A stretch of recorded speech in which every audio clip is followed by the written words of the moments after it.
Bharat Zimbabwe జట్ల మధ్య T20 series July 23న ప్రారంభం కానుంది.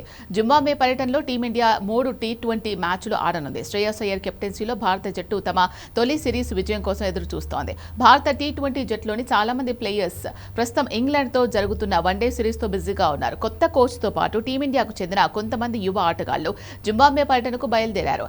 జింబాబ్వేకు బయలుదేరుతున్న భారత జట్టు ఫోటోలను బీసీసీఐ సోషల్ మీడియాలో పంచుకుంది. వివిఎస్ లక్ష్మణ్తో పాటు తిలక్ వర్మ, వైభవ్ సూర్యవంశీ, రింకు సింగ్, రవి బిష్ణోయ్, అశోక్ శర్మ, సూర్యాంశ్ షెగ్డే, యష్ ఠాగూర్, మయాంక్ యాదవ్, ప్రభ్ సిమ్రాన్ సింగ్ కూడా జింబాబ్వేకు బయలుదేరారు. ఇంగ్లాండ్ పర్యటన అనంతరం గౌతమ్ గంభీర్కు విశ్రాంతినివ్వాలని బీసీసీఐ నిర్ణయించింది. ఈ నేపథ్యంలో జింబాబ్వేతో జరిగే టీ20 సిరీస్కు గౌతమ్ గంభీర్ టీమిండియాతో ఉండడని తెలుస్తోంది. గౌతమ్ గంభీర్ స్థానంలో వివిఎస్ లక్ష్మణ్ హెడ్ కోచ్గా వ్యవహరిస్తున్నారు. భారత క్రికెట్ జట్టు రాబోయే రోజుల్లో వరుస అంతర్జాతీయ సిరీస్లతో బిజీగా ఉండనుంది. ముఖ్యంగా వన్డే ప్రపంచ కప్ 2027కు సన్నద్ధమవడంలో భాగంగా ప్రణాళికలు రచిస్తోంది. ఇలాంటి పరిస్థితుల్లో గంభీర్కు ఈ సిరీస్ నుంచి విశ్రాంతినిచ్చారు. జింబాబ్వే పర్యటనతో పాటు ఏడాది సెప్టెంబర్ 19 నుంచి అక్టోబర్ 4 వరకు జపాన్లో జరిగే ఏషియన్ గేమ్స్ 2026లో కూడా భారత జట్టుకు వివిఎస్ లక్ష్మణ్ హెడ్ కోచ్గా ఉండే అవకాశం ఉంది. ఎందుకంటే ఏషియన్ గేమ్స్ టైంలో భారత సీనియర్ జట్టు వెస్టిండీస్లో పర్యటిస్తుంది.